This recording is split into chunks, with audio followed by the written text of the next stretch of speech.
aja, udah tenang ya. Wah, santai Bu, tenang. Saya tidak bisa. Jadi lagi. Aduh.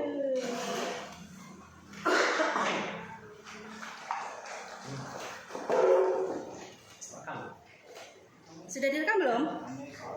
Sudah. Astagfirullah. Edi Setiawan. Ini konsen dia Kancing dari observasi. Baik, selamat siang Pak Dedi. Selamat siang. Bagaimana kabarnya Pak Dedi? Alhamdulillah baik. Ya. Setelah kita melakukan observasi kemarin, kita hari ini melakukan coaching Pak Dedi ya. Jadi kemarin setelah saya melihat Bapak Dedi mengajar di sekolah di kelas ini ya, dengan pelajaran yang kemarin, kira-kira bagaimana, apakah ada kesulitan cara pengajaran yang Mungkin untuk cara pengajaran atau penyampaiannya kepada siswa.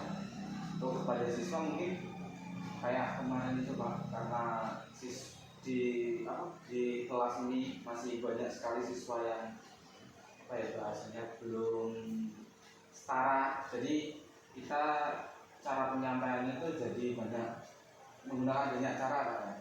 Jadi pertama kita jelaskan, terus kemudian juga kita tampilkan video, terus kemudian setelah selesai kita tampilkan kita jelaskan lagi biar anak-anak yang masih belum paham gitu. Nah, seperti itu Pak. Jadi pemetaan pada anaknya memang agak sulitnya penyampaiannya ini.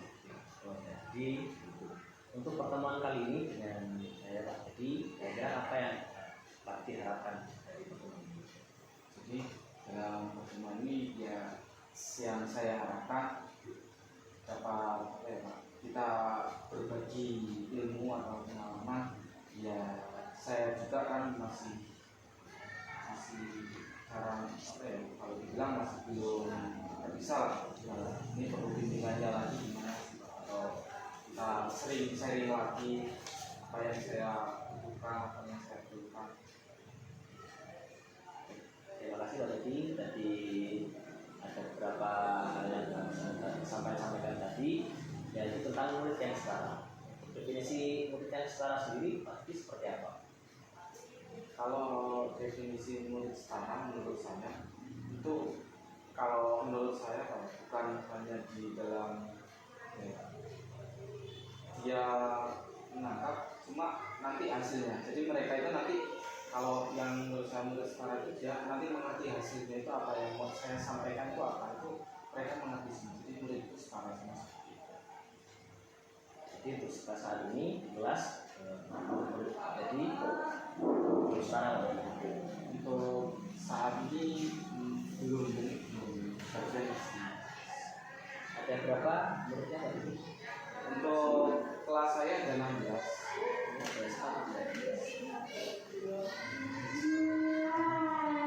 Kira-kira yang sudah bisa belajar apa yang diharapkan berapa?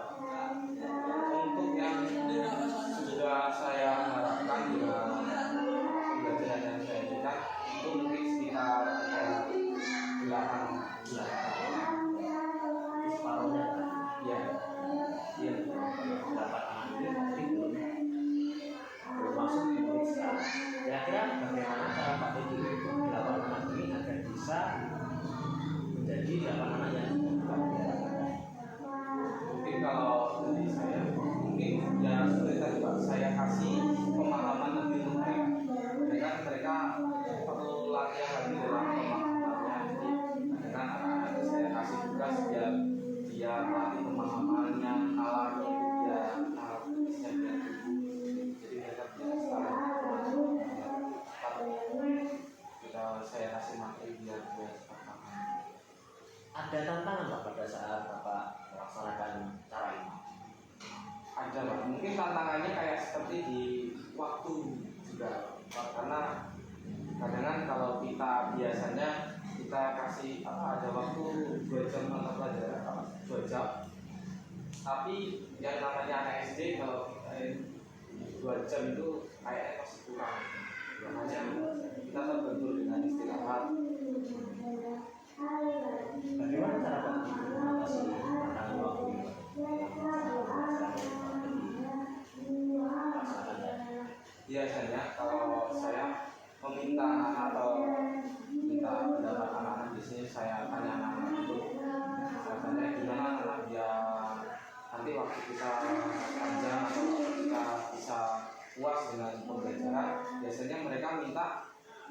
itu agak diawalkan 10 menit. Jadi ketika kalau di tempat kita ada kegiatan di sholat Jumat, biasanya kan anak-anak baca surah pendek Pak. Jadi kalau di tempat di kelas saya baca surah pendeknya saya kurangi, nanti saya ganti di setelah pulang. Biasanya saya kurangi jadi 5, jadi waktu kita mau belajar lebih awal. Kira-kira untuk 8 menit tadi dengan cara yang demikian rupa, ada nggak alternatif cara lain yang dilaksanakan? Kalau alternatif lain mungkin belum saya temukan Pak ya. Iya, belum. Kalau alternatif lain mungkin dia apa ya, kayak kasih jam tambahan lagi sih Pak. Oh, jam tambahan. Jam tambahan ini kira-kira waktunya udah pas tadi. Jam tambahan maksudnya Jam tambahan seperti ini. Jadi anak-anak ketika pulang itu biasanya karena kita juga sudah koordinasi dengan anak-anak, jadi mereka sendiri yang minta jam. Jadi setelah sholat dulu kita anak minta jam tambahan lagi setengah jam atau 1 jam biar mereka lebih paham lagi. Tapi sangat semangat sekali. Tapi juga sangat semangat saya lihat Agi belajar sebelum waktu kelas KKN belajar, kemudian masih sholat masih belajar lagi. Tapi masih tetap saya imbangi dengan mereka juga tak kasih istirahat Pak. Jadi nggak harus terkadang kan kalau kita ngasih pembelajaran nanti anak-anak tertekan. Saya buat pelan anak gimana caranya biar tertekan dengan pembelajaran. Jadi waktunya istirahat ya saya kasih istirahat. Siang itu saya kasih istirahat lagi, makan siang biar mereka ya terganggu juga. Oke Pak, terima kasih. Jadi kemarin kita sudah melaksanakan observasi. Ini adalah gambaran cara pembelajaran anak-anak tadi dengan metode yang seperti itu, kesulitan-kesulitannya juga. Kemudian pada saat kemarin observasi ini ada beberapa anak yang sepertinya tidak fokus dalam belajar. Kira-kira depan Memang dari kemarin waktu observasi ada beberapa anak yang kurang konsentrasi dalam belajar.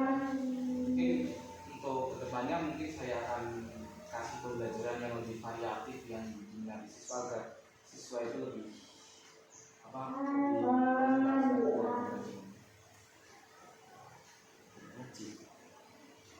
pembelajaran yang variatif. Baik. Kira-kira untuk pembelajaran yang variatif ini dan kemudian pembelajaran jam tambahan ini akan Bapak tadi laksanakan kapan ya? mungkin untuk minggu depan kita bisa mulai langsung. Kita juga perlu persiapan.